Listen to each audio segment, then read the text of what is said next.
All right, let's start by talking about the shapes. Okay, now I'm just drawing the mother functions right here. Which one is which? Which one, do you guys know which one is sine and which one's cosine? Okay, so this one's sine and this one's cosine. Cosine starts with the max. Sine starts at the midline. Okay, you got to know these. You should know these shapes.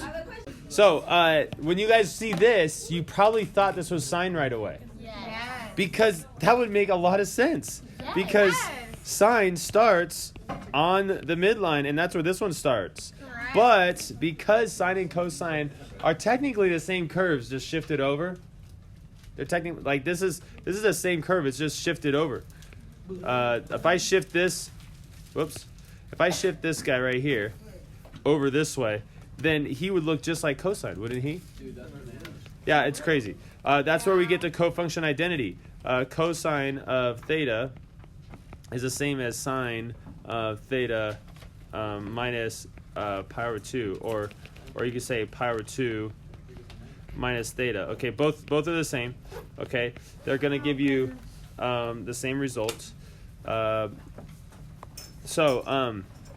called a cofunction identity. So we're looking at this guy, and you probably thought sine, but then you look down here, you're like, oh man, it's a cosine one. You know what that means? That this is supposed to be the beginning right here, that max. And so when you think about that, So how is that max shifted? What is this right here? I told you guys earlier. Pi over 2. So that's pi over 2. So it looks like there's a phase shift of pi over 2. Actually, that's negative pi over 2, right? No, it's positive pi over 2. But when we put it in here, we're going to have to say negative pi over 2, right? Because we're shifting to the right pi over 2. Now, what is my amplitude? Amplitudes are simple. You just go from the midline and count up to that guy.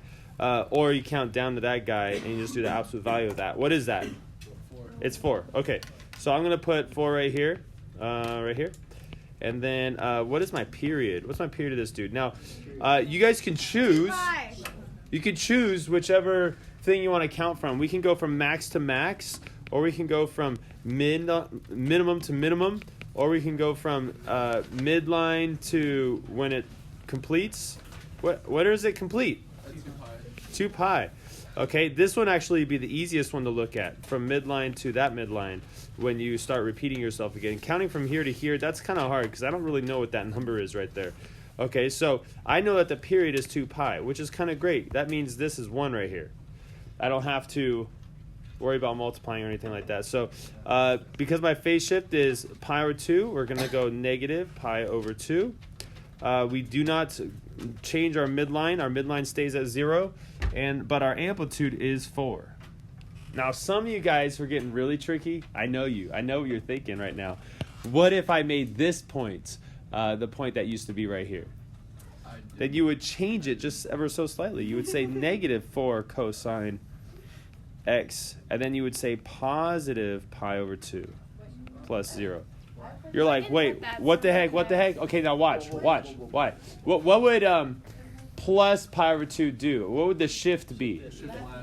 It would shift it left, right? So if you were supposed to start right here, but if you shift left to here, and then we flip it, boom, you're right here.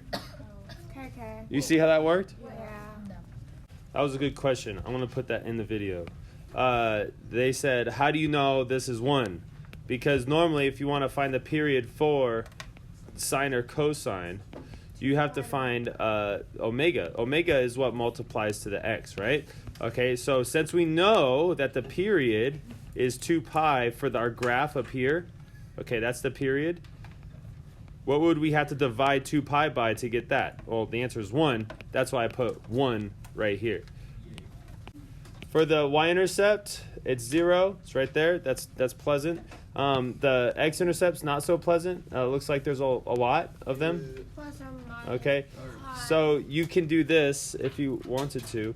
You can say, we can say 0 plus, what do I have to add to get each of these? Pi. Is that pi? Okay, plus pi. And then I'm going to say n. So I could add a lot of n pi's, or I could add or subtract a lot of pi's, just depending on if you multiply it by a positive number or a negative number. And you don't need a plus 0 there, so it's just pi n.